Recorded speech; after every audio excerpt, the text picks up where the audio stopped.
Welcome to Delivering Miracles, a podcast to teach women like you tips and strategies on how you can have a safer pregnancy so you can bring home a healthy baby. I'm your host and your high-risk pregnancy expert, Parijat Deshpande. I can't wait to chat with you.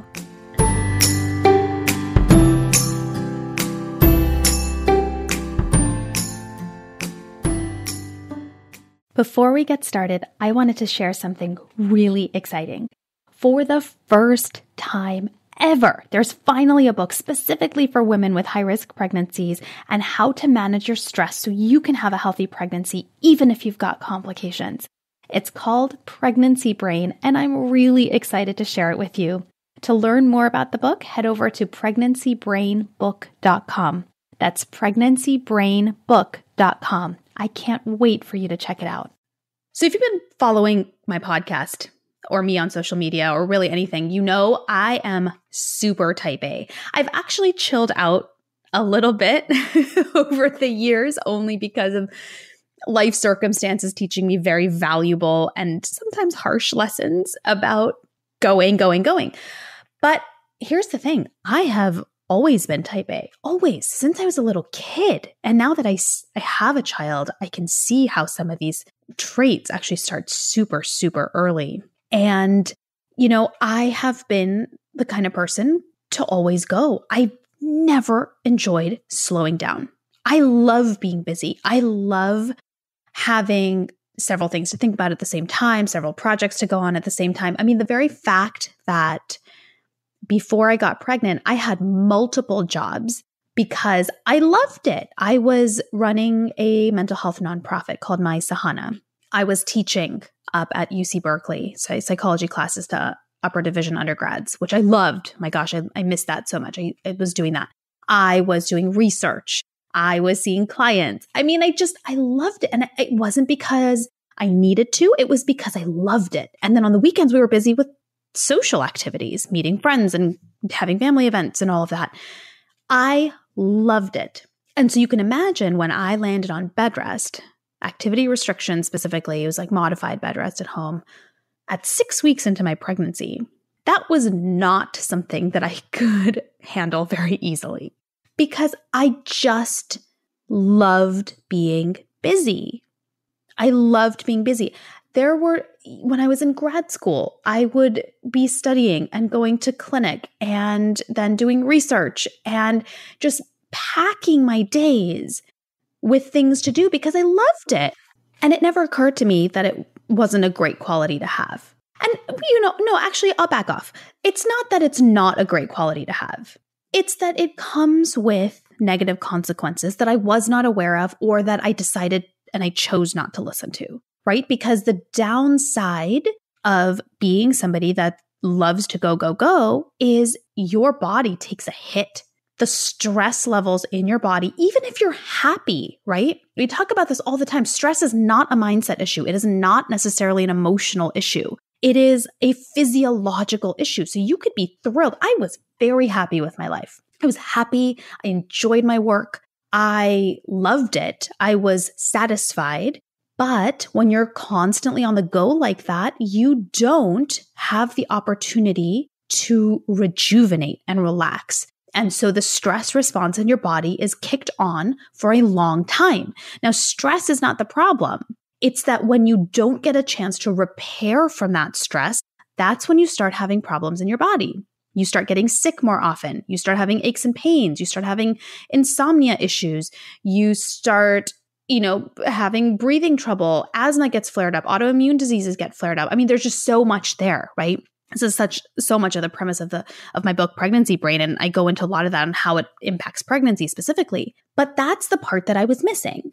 I never listened to my body when it was telling me, this is great, but we got to slow down here. We just need to recover. Because in my experience, my brain was the holder of the truth. So if my brain said, keep going, push harder, study more, work faster, then I would. And the problem here is when you have to slow down, right? In my case, really the biggest, most obvious moment of that was when I had to land on bed rest and it became a choice, right? My doctor even presented it to me that way. If you want to save this baby, I recommend you stop working.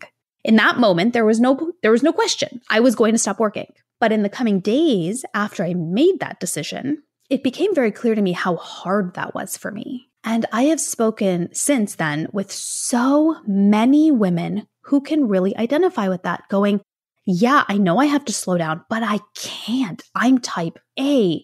I love to do stuff. I can't just sit around and do nothing. And I totally get it. I totally get it. But it's a shift in how you think about that time that really helps you learn how to slow down when your body really needs it the most. Laura Vanderkam has this quote. You might have seen it floating around on social media. Instead of saying, I don't have time, say it's not a priority and see how that feels. And that shift in the way that we consider time and in what we consider priorities is really, really important in helping you slow down when you love to go, go, go. The key to slowing down when you love to go fast is to get clear on your number one priority and stay laser focused on it. That's really the key. That's it right there. It is much easier said than done, but that is the key right there. Get clear on your number one priority. What we do is the opposite. We think of our to-do lists and we think of all the things that we need to do, right? How many times have you written a to-do list of like 47 things you need to do today, knowing you only have like 3 hours to do them, thinking you can get through most of them, right? And then at the end of the day, you have like 2 things crossed off and you feel like, oh my God, I didn't do anything. What an unproductive day I've had, right? I've totally done it. I do it all the time, actually. I can do it. I can get through this. No, I can't. No, I can't. But it's like they say, right? Everybody's got 24 hours. And it's how we use them that is dependent on each of us. And the best way to slow down when your body is telling you you have to is not to put less on your to-do list. Obviously, that helps, but it's really to get clear on your number one priority. What is most important to you in this phase of your life? And that phase could be a day, a week, a month, your pregnancy, a year, whatever that phase is for you, a quarter, whatever that is. Get clear on your number one priority and then stay laser focused on it. I had a client, most of my clients actually, I would say like 99% of my clients are type A. I think we just attract each other to ourselves. We just kind of can feel it in the air. Oh, you understand this obsessive need to work all the time. I'll work with you. So like 99% of my clients are type A, okay? I'm very proud of this because I'm glad that they're getting the support that they need. Not all of them are though. You know, I have had clients who are not necessarily type A, but every single 100% of my clients have this need to do, right? When we feel helpless, you want to do something. So this applies to, you know, even if you're listening, you're not type A, but you're just looking to keep going and doing things. This applies to you too. So I was thinking of, when I was putting this episode together, I was thinking about this client I had a few months ago.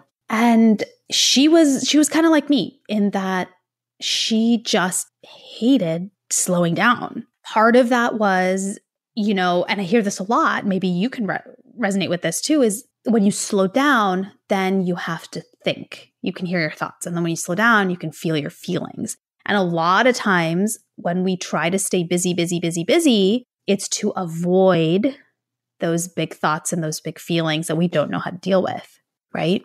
Let's be honest about that. A lot of us have done that. A lot of us do that. This particular client was also on the go because she really wanted this experience to be perfect. She was pregnant and she was expecting her second child, and she was obsessed with the idea of getting her house perfect for the second child, specifically the nursery, having this perfect, like Pinterest-worthy, better home and garden kind of nursery, HGTV style, right? And some of that was leftover grief from not being able to have done that the first time because her first was a preemie, so she never actually got to build a nursery. And this was kind of her way of making up for that and processing some of that leftover grief. And some of it was just her believing and telling me over and over and over, well, it's just my nature to not stop. It's just my nature. It's just who I am. This is just how I work. This is just what my body's like. This is just how I'm built. But the problem is that she would go with that narrative that this is what I'm like. This is just, I just have to, I can't slow down. I'm type A, I can't slow down, I can't do that. And then she would push herself every day to get things done with the nursery, get things done around the house, and she would have preterm contractions. She would have elevated blood pressure. She couldn't sleep at night because she was so wound up. And so she came to me because of those complications, thinking, hey, you work with women with complications, help me manage them. Not at all connecting that the two were related. And so when we started working together, so much of that work was around identifying the triggers for these physical complications. You've heard me say it before on this podcast, and I'm going to say this over and over and over until my last breath. When you have complications of any kind in your health that involve inflammation, aches and pains, contractions, anything related to the endocrine system, anything related to your hormonal system, anything related to the immune system, that is an indication that stress is playing a role. It may not be the only thing, but it is one of the things. There is no way that you are going to have any health complications related to your endocrine, immune, or hormonal systems, or your neurological systems, or anything like that, having inflammation, elevated blood pressure, anything like that. There's almost no way that you're going to have that where stress is not playing a role. And again, I'm not saying emotional stress. I'm saying physiological stress, okay? Because it all works together. These systems are intertwined. They work together and they influence each other. And that's why I do the work that I do, because while the doctors are trying to figure out the medical cause, I'm coming in and trying to figure out the physiological cause from a stress perspective. And we're trying to work out it together and manage that. And so she had a really hard time with this idea of slowing down. And she would tell me, I can't do that. I don't want to do that. I don't want to slow down. And one of the biggest things that I had to learn and that she had to learn is that most of these decisions are a choice. They're decisions. Most things in life are a choice. And we don't actually maybe like to admit that or like to believe that, or we just don't even think of it that way. Like something like your height obviously is much more genetically loaded than anything else.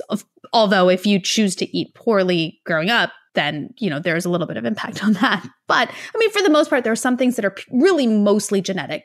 But most things, especially as adults, related to our health are choices. Most behaviors like this of wanting to go are choices.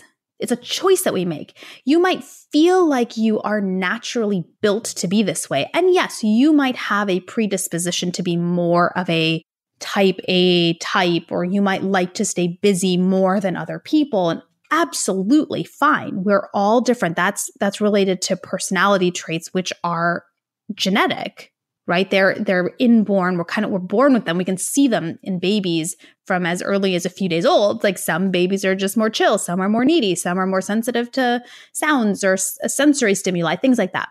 But for the most part, even if we've got some of this genetic predisposition is what it's called, what we do with that is a choice. And that's really hard to hear. I get that because I was one of those people. I'm type A. I like to work hard. I like to work constantly.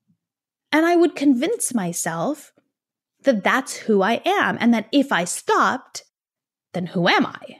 Which did lead to a tremendous identity crisis on bed rest, which is probably a whole other episode that I could talk about.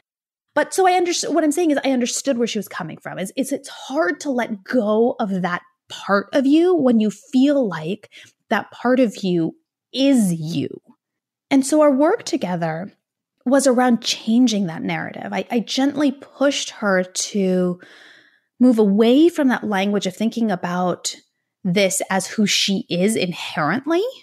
And I encouraged her to think about her actions in terms of priorities, right? So I asked her, there's a call that we did once where I asked her, what is your number one priority during your pregnancy? Like, what is the number one thing that you want to have happen? And of course, she came up with a list of like 15 things. So part of the work was actually, no, just one. What is one? That if you do that one thing, and that is all you do, and that is all that happens from this pregnancy, you will be satisfied. Is it having the perfect nursery? And there's no judgment, right? When I talk to her about this, there's no judgment. What that priority is personal to each of us. Maybe it is that perfect nursery, but you've got to know that. You've got to make that a conscious choice. So I asked her, is it that perfect nursery? Is that if you got that nursery just perfect so that magazines were coming and photographing it because it was so amazing and it was so perfect for your little baby that was coming, would that leave you happy and satisfied if that is all you got done this pregnancy and nothing else happened? She stopped for a second and she thought, no, that isn't what I want. So we gently had that conversation. So then what is your number one priority? What is your number one priority? And I'll never forget that moment. She was sitting there. I do all my calls on video so that I can see my clients. They can see me. I could see her getting teary and I could see her just, her shoulders relaxed and her face relaxed. And she just it was like this wall that she had built up was finally coming down. And she said, I want to deliver this baby at term. I don't want another preemie. That's the one thing that I want. And she followed that up immediately with, but if I don't have a nursery, then what do I do, right? And if I don't do all these things around the house, then we're going to have all these things to do after the baby was born. And we had to stop, right? We had to say, look, I'm not saying don't do it all. That's not the point. She thought I was going to tell her, okay, well, if the baby is your number one priority, then I want you to just sit and relax and don't do anything and don't worry about the nursery and don't do any of that and just stop until the baby's born and do it all after baby's born. I'm going to tell you very honestly, that advice is crap. That's my honest opinion, okay? It is completely useless and unhelpful to tell somebody who loves to keep doing things to stop doing things. It doesn't work. It just doesn't work. And obviously, if she had to stop, she would do it, but there would be such mental and emotional turmoil for her that what's the point? That the stress of not physically doing things would be replaced by the stress of the emotional impact of not doing things. You know what I'm saying? Does that make sense? If you're a go person, stopping what you're doing is not the answer because it's never going to work for you and it's going to drive you crazy. So that's what she thought I was going to tell her, is to just stop and meditate and look at the sky. If she wanted to do that, that's great. That'll never be a bad thing, right? Anytime you want to do that. But that was not my suggestion to her, and that's not my suggestion to you, especially if you're having trouble paring down and slowing down when your body's telling you need to. There's no point in doing things that you're not good at. I am a terrible meditator. I am very bad at it because my brain is always going. So guess what? I don't meditate. It doesn't work for me, so I don't do it. If it doesn't work for you, don't do it. Just don't do it. If you give it a full try and you know it doesn't work for you, then stop. It was a huge breakthrough for her to realize what that number one priority was, right? What I did have her do instead of stopping, crossing everything off her to-do list, throwing it and burning it in the garbage, I had her go through her to-do list and I asked her to compare everything on that list with that number one priority. It was like I asked her to put these glasses on through which she could only see her to-do list from the perspective of, is this going to help me deliver at term, right? It's like getting blinders on. It's like having this filter through which you look at your to-do list based on your number one priority. Delivering a term may not be your number one priority. There is no judgment from me here because you might have other things going on in your life at this particular time that are more important. Like your goal might be to make it to 28 weeks based on your circumstances. Are the things on your to-do list in line with you having the best chance at doing that? See what I'm saying? So that is what we did. We went through a to-do list, and from there, it was so much easier for her to cross things off and see which ones she could hold off on and which ones she could keep. Because again, we're not asking her to do something that is totally against her values, right? Her values are to be busy, to be productive. And that's fine. That's fine. But we've got to filter them down so that she's feeling productive, she's feeling confident, she's feeling satisfied because she's working in a way that is in line with her number one priority while still listening to her body, which is telling her you've got to slow down. So it's not like she went through her to-do list and knocked everything off because she can't do anything. She knocked the things off that she chose to hold off on until later. And when you make that choice, suddenly you're experiencing your pregnancy from a place of empowerment. You're not getting stuck in a situation where you're forced to make decisions, where it feels like people or things or circumstances are putting you in this place. You're in control. You're choosing. You're deciding which items on my to-do list am I going to keep. And then you feel confident about that because you've checked in with your body and you know that even though your body's telling you to slow down, these are the things that you're still able to do. And then you feel confident about the ones that you're willing to put off because you've checked in with your body's telling you to slow down, and you know that these are the things that are not in line with your number one priority, which for her was to stay pregnant until term. And with keeping with all of her list, with the preterm contractions, the elevated blood pressure, the insomnia, none of those things were in line with staying pregnant till term. Those are all things that were preparing her body for delivering preterm. So she was able to split that list in a way that felt good to her mentally and also felt good to her physically. And so she was able to satisfy her need to be productive, but also give her body what it needed, which is breaks and rest every so often to help her calm those contractions down, bring the blood pressure down, and help her actually sleep better at night. You know, this is a really great thing to journal on. If you're listening to this and this is really hitting home for you about how this is not about just throwing away the to-do list, but actually being smarter about the to-do list to make it more in line with what you need and what you want, this is a really great thing to journal on. You know, free writing so that you just kind of see what comes up. It's actually really eye-opening. I do this all the time, especially when I feel confused about what do I do? What do I focus on if I'm feeling really overwhelmed by a lot of things going on in life at the same time, and I can't really figure out what's my priority? Journaling is great. You ask yourself, you can put it up at the top of the page or something, what is my number one priority? So that if nothing else happens, I would still be satisfied. What is my number one priority so that if nothing else happens, I would be satisfied? And write and see what comes up and keep writing, keep writing. When I do this exercise, sometimes the first couple of things I'll say, painting the master bedroom is the most important priority. And then I ask myself, would I be satisfied? No, actually, I would not. Okay, so then what else is there? Right? And keep digging, find what that is. And then when you find it, stay laser focused on it. Compare everything on your to-do list to that number one priority. Is this thing on my list, is doing it going to help me achieve my number one priority? Is it going to do it? And if the answer is no, cross it off. And if you're finding that you're going through this list and you're crossing off most things, either you have very strange things on your to-do list. Something's wrong with the to-do list, right? Or something's wrong with the priority. And by wrong, I mean, you may not have identified what's actually most important to you. We get into this dynamic where we think we know what our priorities should be, but that's coming from a place of such judgment. Who's to say what your priority should be? What is it?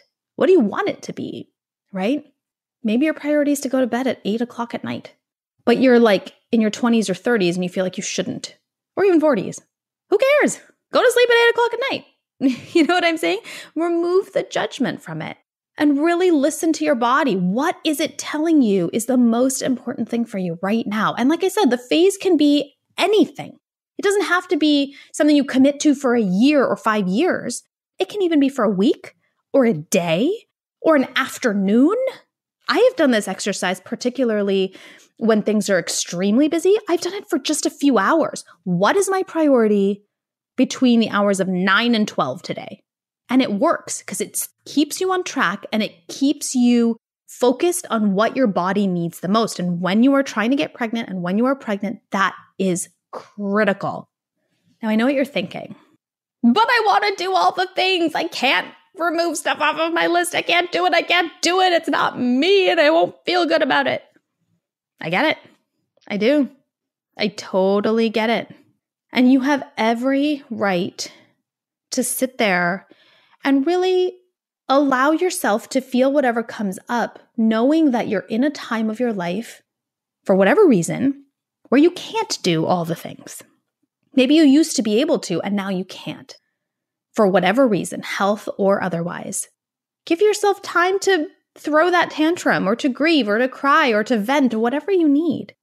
But when your body is telling you it's time to slow down, the key to doing it when you love to go fast is to get clear on your number one priority and stay laser focused on it. The changes that happen to your body, to your health, to your mental state is mind-blowing when you're able to let go of the fact that there's a certain way you should do this and a certain priority you should have, and there's certain things that you should and should not do. You just let go of all of that. Meditation is not the answer for everyone. Yoga is not the answer for everyone. Deep breathing is not the answer for everyone. That's okay. Figure out what your priority is for this particular phase of life. Hours, days, weeks, whatever it is. What is this phase? What's the number one thing? Get laser focused on it, and you will be able to give your body exactly what it needs. Thank you so much for joining me here today.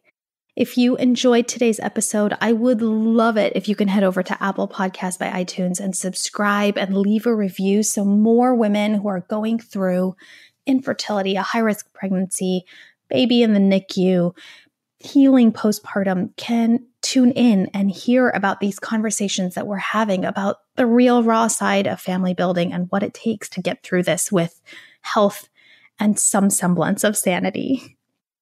Also, Pregnancy Brain, my book, Pregnancy Brain, A Mind-Body Approach to Stress Management During a High-Risk Pregnancy, is coming out really soon, June 25th. So for more information about the book and what you can expect and how to get it and all of that, head over to pregnancybrainbook.com. I cannot wait for you to check it out. Also, I would love to stay in touch, so follow me on Twitter, Instagram, Pinterest, and Facebook at Parijat Desh, Parijat Desh.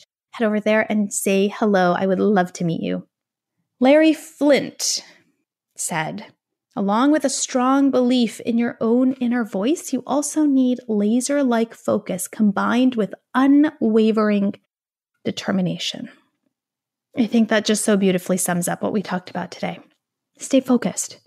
Listen to your body. Stay focused on what you need. And then work towards that. You don't need to stop your life in order to be productive, in order to be healthy. Just stay focused on what you need the most. And it is absolutely possible, even if you have health complications, even if you have pregnancy complications. I see it all the time with my clients. I see it every day. It is mind-blowing. And I know it is possible for you too. Take it one day, one step at a time. You can do this.